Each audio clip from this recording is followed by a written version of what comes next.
Šta je prosto proširena rečenica? To je nešto više od proste rečenice, a manje od složene rečenice. Wow. Skup reči koje imaju smislu. Aha, okej. To je rečenica koja je proširena. Aha, znači duga rečenica. Da. Wow, nisam to znao. Nisi? No. Nema na čemu. Valjda rečenica koja kao ima nešto, priču, neku temu koja Ima priču. ima priču. Kada iz neke osnovne rečenice, kao iz nečega laganog napraviš neku težu rečenicu. Znači ovo si sad ti napravio prosto proširena rečenica. Baš tako, vidiš, mogu sam da objasnim ovo bolje, ali nisam. Verovatno ono nešto sa glagolima, nešto. Glagole nešto, okej. Kada ima više rečeničnih članova, ono, objekat i to. Hej, ti si najjača ovdje. Kako prosta rečenica može biti proširena?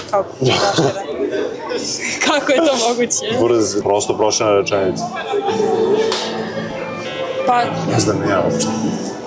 da, ne znam ni ja, kao ne znam.